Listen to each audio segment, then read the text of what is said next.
حبيبي سناه من عطا ربي قلبي له موئل يرعاه بالحب ترقيه عيني وتأبى للكرى سكنا ما لم يكن غافيا في مخدع الحمد لله نحمده ونستعينه ونستغفره ونعوذ بالله من شرور أنفسنا ومن سيئات أعمالنا. من يهده الله فلا مضل له ومن يضلل فلا هادي له.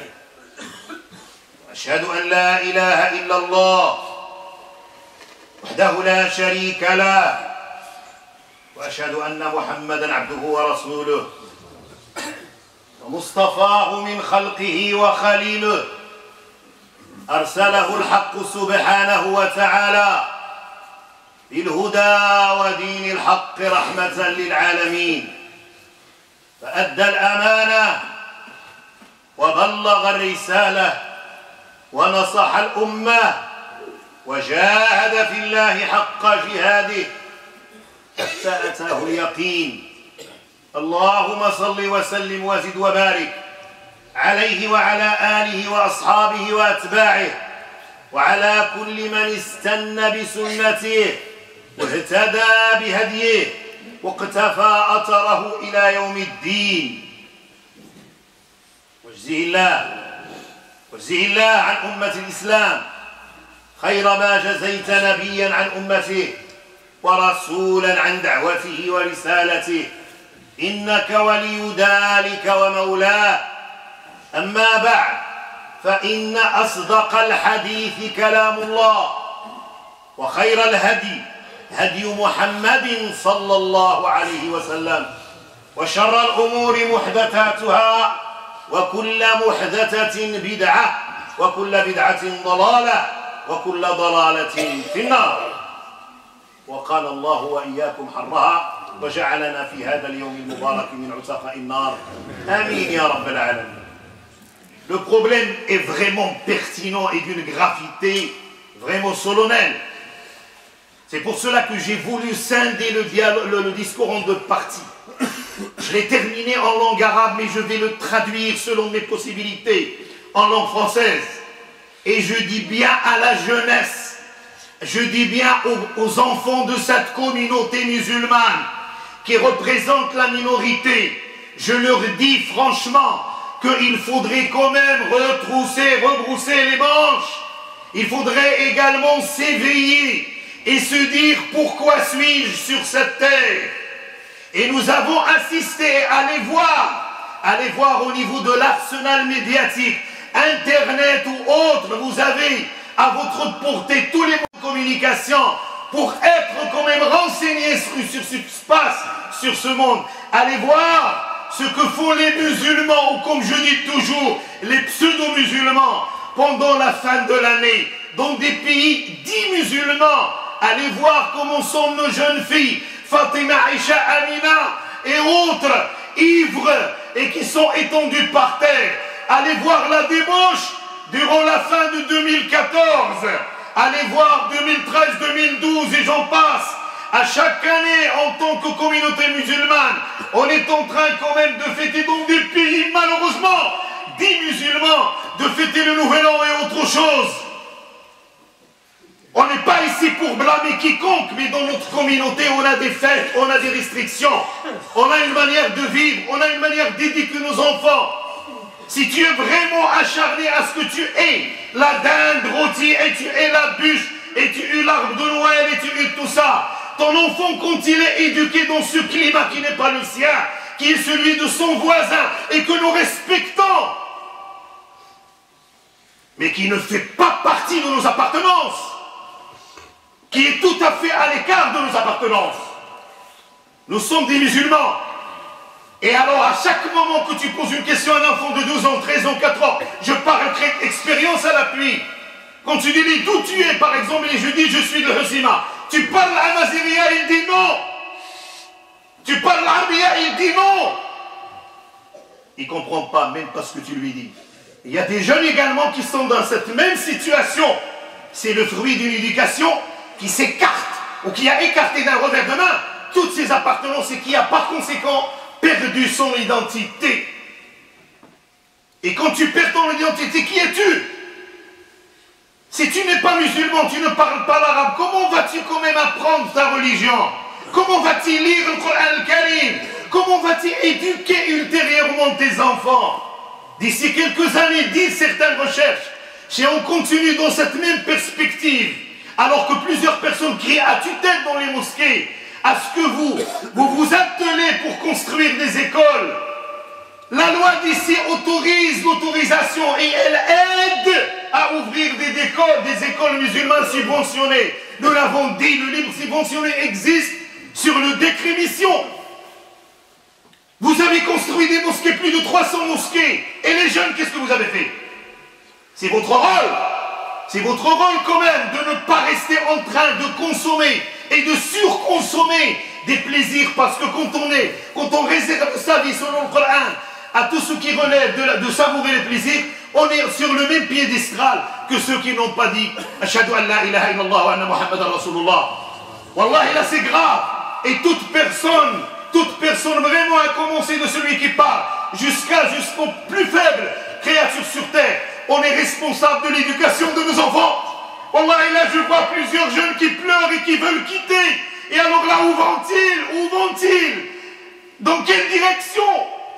Ici, walillah alhamd, il y a toutes les possibilités pour que vous construisiez, pour que vous faites en sorte que vos enfants soient les premiers à l'école qui enseignent les sciences matérielles et les premiers à être des musulmans. Et ça, c'est une priorité. Ça, c'est une priorité. Nous avons poursuivi les clichés. Nous avons poursuivi tout ce qui est turpitude, tout ce qui est vraiment quelque chose aboli même par l'esprit logique humain. Alors, on va voir les gens en train quand même de fêter ce genre de choses, d'être ivre et d'appeler ça un moment de détente, un moment de plaisir. Une parmi les musulmanes voilée, une fille voilée, à qui on a posé la question pourquoi? Pour s'ouvrir sur le monde, oui, mais l'ouverture sur la technologie, sur la science, sur les mathématiques, sur les recherches scientifiques, sur tout ce qui relève du développement de la communauté, et non pas aller comme ça, boire à outrance tout ce qui est interdit, et aller dévoiler son corps, et aller dans des dancing et dans des musiques, et dans des lieux où Shaitan il est omniprésent. Et tu dis, je suis en train de m'ouvrir sur l'autre. C'est comme ça l'ouverture. C'est comme ça, tu as toutes les possibilités requises pour acquérir la science, pour être fort, pour être un chercheur de la communauté ici, que tu ne peux pas trouver ailleurs. Mais nous nous attachons aux clichés stéréotypés, à un maquillage. Et c'est pour cela que Mohammed sallallahu alayhi wa sallam a dit dans un hadith, il nous a dit ça, nous sommes comme les moutons de Panurge, wallahi al-azim, qu'on égorge sur l'autel de la diversité et de tout ce qui est perversion. On n'est pas appelé quand même, nous avons des fêtes. Nous avons deux fêtes que nous devons respecter. Une fois la fête de l'Eid Kbir arrive, les gens commencent à se dire, bon, est-ce qu'il est possible de donner ce mouton quelque part ailleurs? Alors que Rasulullah sallallahu alayhi wa sallam parle de deux meilleures fêtes d'un musulman. Et la troisième est un sujet de divergence. Donc si tu n'éduques pas ton enfant à partir de 2 ans et demi, 3 ans, 4 ans, 5 ans et demi sur les valeurs, sache très bien qu'il va suivre ce que Mohammed sallallahu alayhi wa sallam avait dit sur la 14e siècle. Que vous allez suivre, que vous allez suivre les gens qui étaient avant vous. Avant vous, c'est-à-dire au sens de développement ou au sens historique. Et même s'il pénètre la veine d'un saurien, la veine c'est une petite caverne où habite un lézard, un très grand lézard qui s'appelle le saurien. Et la veine c'est le genre. Si elle pénètre ces gens-là dans la veine d'un saurien, vous les suivez. C'est le cas. C'est un miracle de hadith Rasulillah. Nous sommes les vaincus intellectuellement, socialement, économiquement, moralement, et nous sommes attaqués dans notre propre patrimoine identitaire. Et nous ne sommes pas conscients de ça. On évite et on imite toutes les fêtes qui ne sont pas les nôtres. Et l'autre ne va pas te blâmer si tu ne fêtes pas ça avec lui. Et là, son patrimoine propre à lui, que tout le monde doit respecter, parce que c'est le sens de la cohabitation. Alors, sachez très bien qu'un Uridi avait dit, avec tout ce que nous sommes en train de voir, et que la jeunesse d'aujourd'hui, qui est maintenant de la 3e ou 4e, je ne sais pas quelle génération, qui a des enfants, et qui se trouvent au pied du mur, attelez-vous pour mettre sur place des écoles. Le droit vous le permet. Mais croisez les bras comme ça, et quand quelqu'un demande à l'aide pour construire une école, vous restez les bras croisés, alors que la responsabilité vous incombe. Wallah al-Adim, il y a des efforts louables que des jeunes sont en train de déployer pour aider nos enfants, pour aider nos petits-enfants, afin au moins, qu'ils lisent le Coran al-Karim en langue arabe, qu'ils lisent le vrai Coran, et qu'ils ne font pas confiance aux traductions et aux transcriptions phonétiques qui faussent le Coran. Nous avons, alhamdoulilah, des imams parmi nous, hafadat du Coran al-Karim. Est-ce qu'on leur donne l'importance qu'ils méritent, ou est-ce que ce sont des fonctionnaires payés par l'Assemblée? Est-ce que ce sont des gens qui doivent s'atteler et que nous devons encourager afin qu'ils donnent à nos enfants, à nos petits-enfants l'essentiel? Si tu apprends à ton enfant le Coran al-Karim, il est sauvé. Wallah, Wallah, il est sauvé. Et un Uridi dit dans une parole extraordinaire que l'humanité d'aujourd'hui,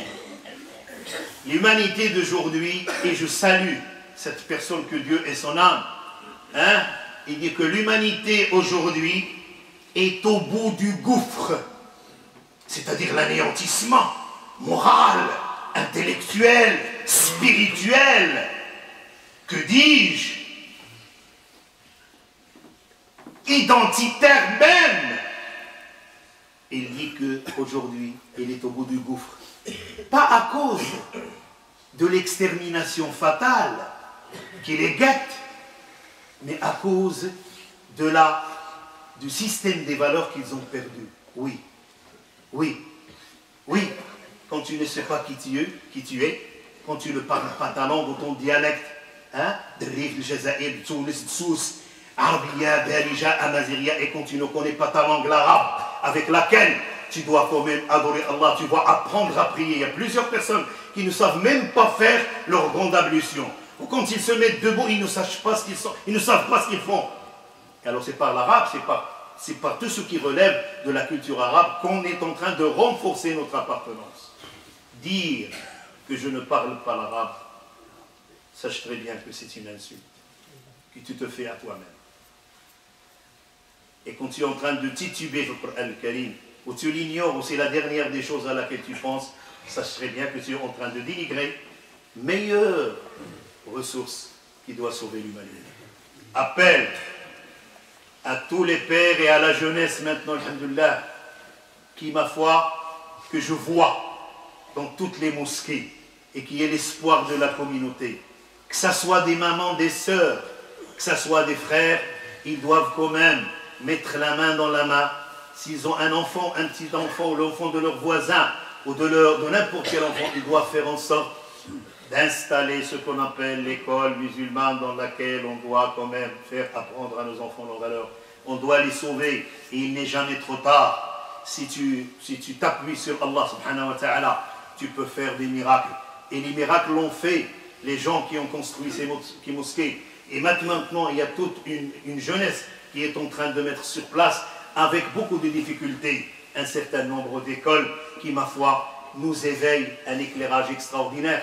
Un éclairage dont nous avons tous besoin. La Sukhashnaes ne dort pas sur tes lauriers et ne reste pas toujours esclave de la matière, parce que si tu restes esclave de la matière, Allah t'a décrit dans le Coran Karim, les mécréants, ils savourent les plaisirs et ils se nourrissent comme le font les bêtes, et leur destinée c'est l'enfer.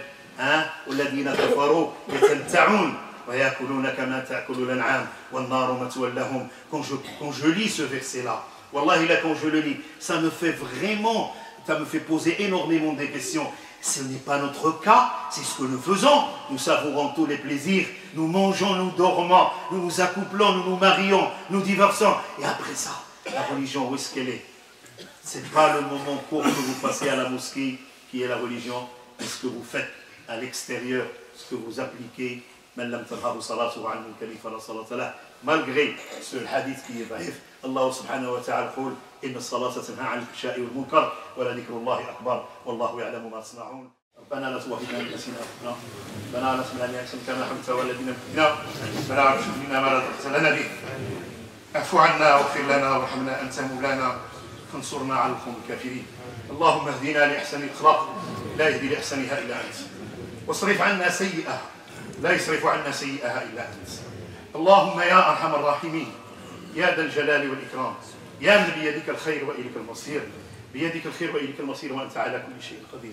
نسألك بكل أسمائك وصفاتك ألا تدع في مقامنا هذا هم إلا فرجته، ولا مريضا إلا شفيته، ولا دينا إلا قضيته، ولا مريدا للعفاف إلا زوجته، إنك ولي ذلك ومولاه. اللهم احفظنا في أبنائنا وبناتنا، اللهم احفظنا في أبنائنا وبناتنا وذرياتنا وأزواجنا. اللهم كن لنا وليا ونصيرا ومعينا وظاهرا وسلطانا نصيرا.